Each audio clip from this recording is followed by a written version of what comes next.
Boa noite. Depois de anos dedicados aos movimentos sociais, nossa convidada de hoje iniciou-se na política partidária como candidata a vereadora pelo Partido Verde e foi a segunda mais votada em 2008. Em 2010, candidatou-se a deputada federal pelo mesmo partido e este ano a vice-prefeita de ACM Neto na coligação PV-DEM, saindo vitoriosa no primeiro turno. No Perfil Opinião de hoje, nós vamos conversar com a professora doutora Célia Sacramento. Boa noite, professora. Boa noite, Dene. Para mim é uma satisfação muito grande estar aqui nesse programa, que é um dos principais da TVE, né, o programa Perfil Opinião. Então, eu estou muito feliz de estar aqui. Nós também, né? E mais ainda de ter a oportunidade agora de conhecer um pouco mais de perto, um pouco da sua história. Na verdade, professora, a senhora nasceu em São Paulo, né? É isso, Quando é que veio para Salvador? Vamos conhecer um pouquinho dessa trajetória. Na verdade, meu pai é baiano, minha mãe também, né?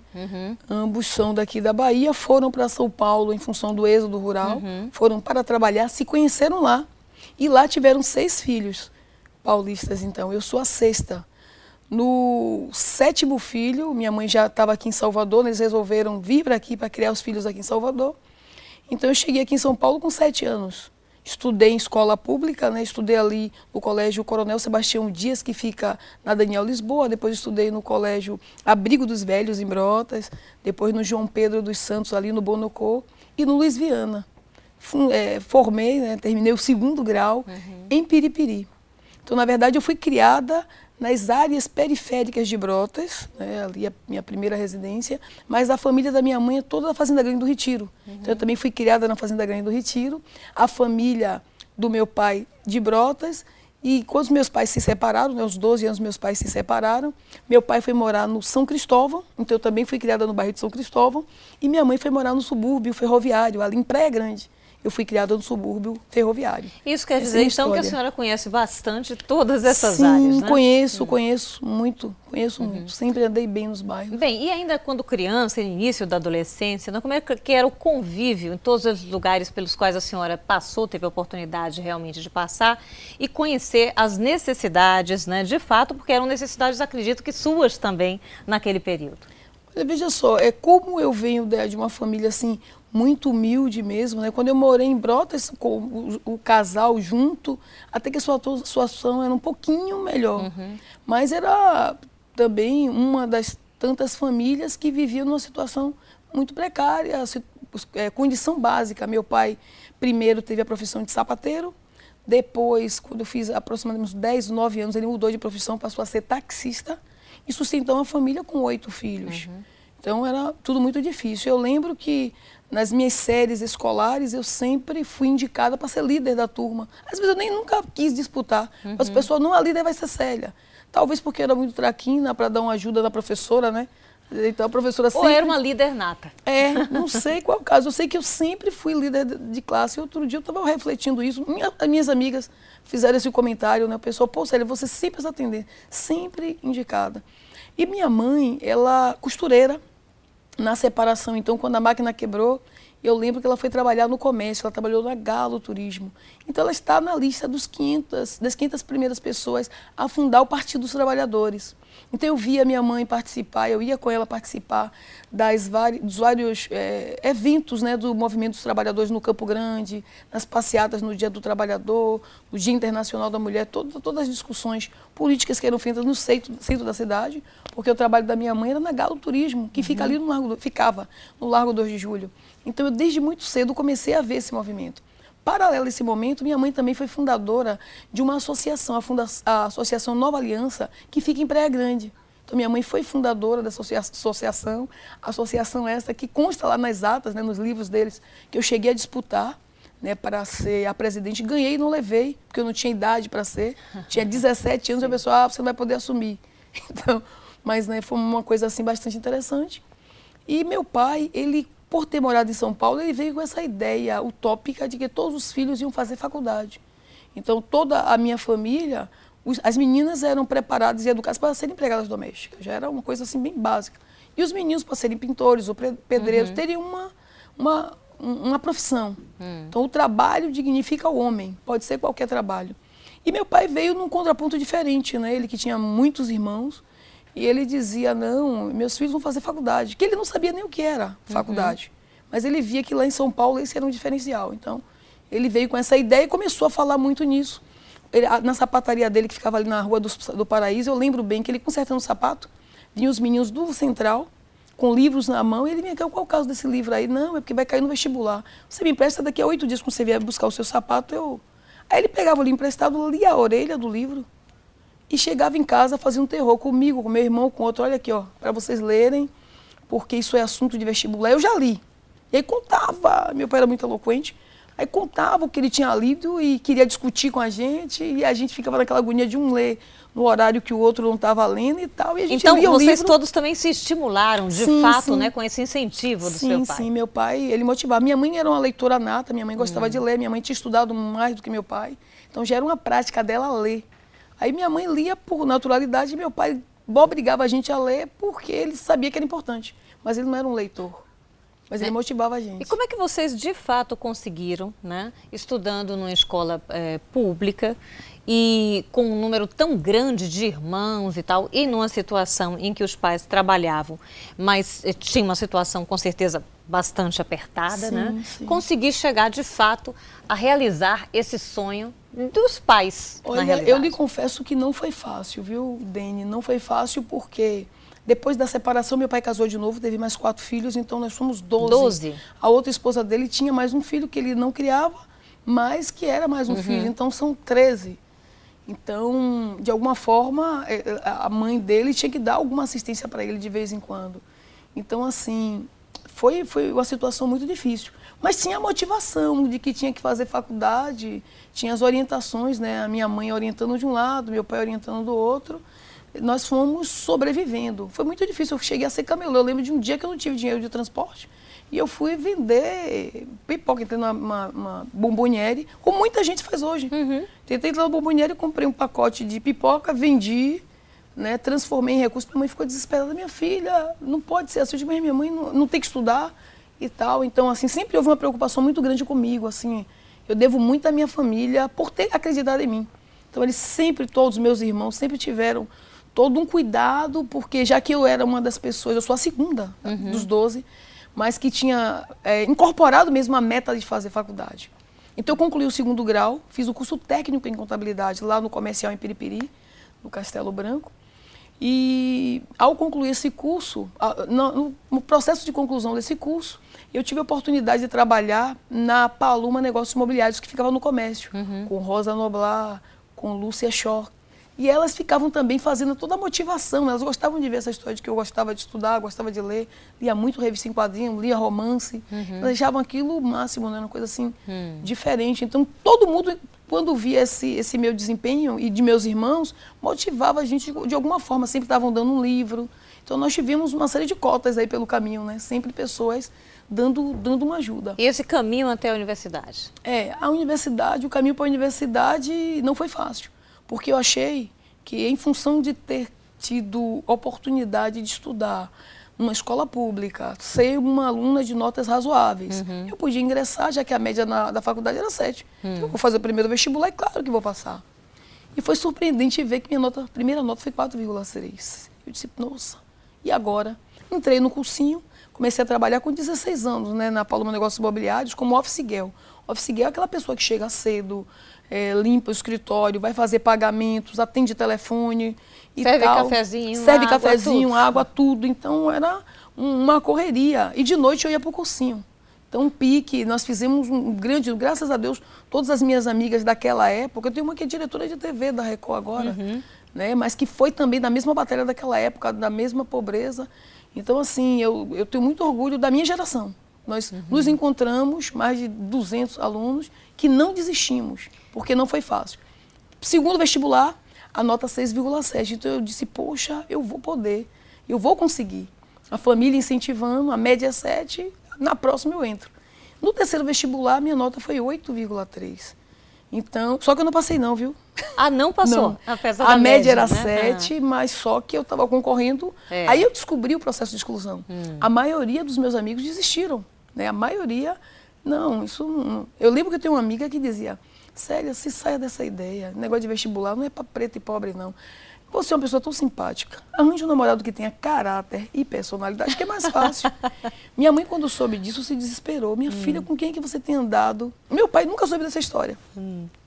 Porque era, não, minha mãe, é o comentário lá, não, minha filha, você sai disso, se fosse fácil para todo mundo. A família é a base de tudo, né? Pois é. Minha mãe ficava ali, não, se fosse fácil para todo mundo, não teria sentido. Pois então, mas assim, na dificuldade de conseguir realmente que a gente vencer. Tem que perseverar, tal. Minha mãe tinha muita fé em Santo Antônio. Minha mãe é descendente... Você é católica? Eu sou. Eu sou a católica típica baiana. Porque minha mãe, né, tem toda uma base de religiões de matrizes africanas. Eu fui criada assim.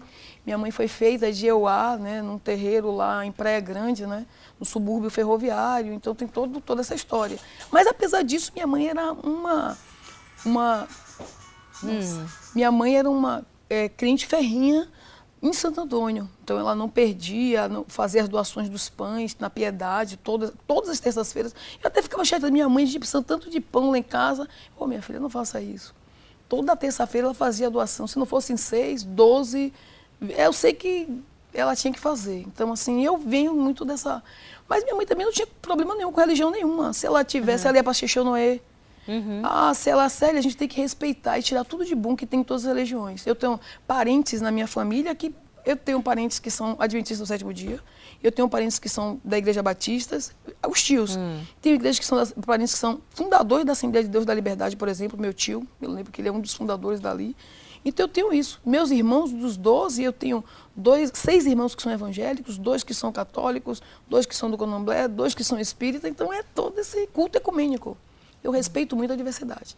Então, no 4º vestibular, eu entrei na Universidade Federal da Bahia. Já para contabilidade mesmo? Já para sempre fiz para contabilidade. Eu tinha feito o curso técnico em contabilidade, já estava trabalhando como auxiliar de contabilidade.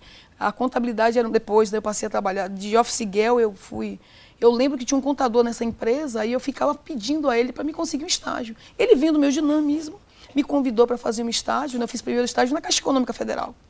E descobri que tudo que eu queria na vida era não ser bancária, porque eu não tinha um talento para alguns jeitos que a gente precisava ter nos problemas do dia a dia. Mas qual era o seu sonho mesmo? Meu sonho era ser contadora, auditora.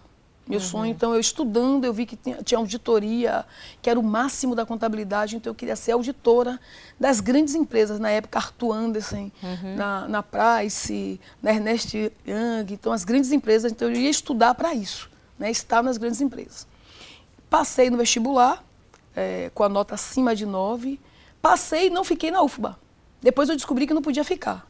Por que eu não podia ficar? Porque de manhã a aula era na Graça, de tarde a aula era na Piedade.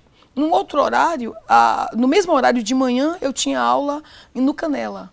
Aí depois, quer dizer... Isso impossibilitava o trabalho. Mas como nesse ano eu tinha passado em 3 vestibulares, eu passei na Católica, eu passei na Federal e passei na Cairu. Foi o ano que eu descobri... Na Católica não, eu nunca passei. Eu passei na UNEB, passei na Federal e passei na Cairu. A UNEB, 89 foi o ano que eu entrei na faculdade, eu entrei de uma forma muito interessante, porque ele tinha um curso de contábeis, licenciatura. Então eu nunca tinha feito vestibular da UNEB. Naquele ano, me contaram que tinha iniciado o curso de bacharelado. Então eu fiz e passei. Passei na Federal também e passei na Cairu. Aí fiquei cursando os 2 cursos ao mesmo tempo, Cairu e Federal. Fui selecionada, através do currículo, vi um aviso no mural da faculdade, fui selecionada para assistente contábil da empresa Joevanza. Com 15 dias na Joevanza, um contador foi demitido na Boa Viagem de Transporte do mesmo grupo, e a dona da empresa e o seu esposo, né, Ivo Colantoni e Maria Perpétua, os 2, me indicaram, que ela era de recursos humanos, ele era o contador da empresa. Eles 2 me indicaram para assumir a contabilidade da Boa Viagem de Transportes. Um ano depois, eu fiz a cisão da Boa Viagem e criando a União Transportes. Então eu passei a uma situação assim... Logo no 2º semestre da faculdade, eu passei a uma situação mais privilegiada. Eu passei a ganhar um bom salário, acho que eu ganhava quase 15 salários mínimos. Então, mudei minha vida e pude ajudar meus irmãos nesse sonho de fazer faculdade. Então, eu passei a viver em prol dos meus irmãos.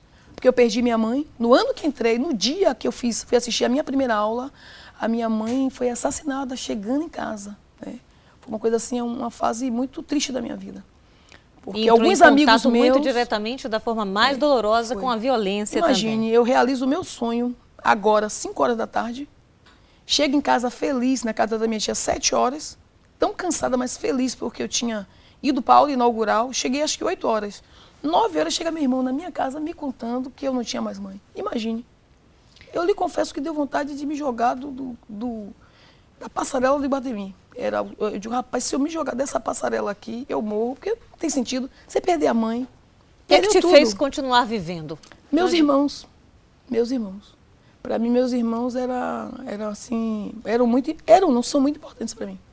E depois disso, a gente vê que a senhora fez um excelente, digamos assim, tem um excelente currículo na universidade, né? Fez pós-graduação, fez doutorado também, se formou também em Direito, né? E são tantas as qualificações que não é nem possível a gente passaria aqui um programa só falando a respeito disso também, né? Tamanha essa força, tudo isso, né? Na verdade, eu descobri, Deni, que estudar era o caminho.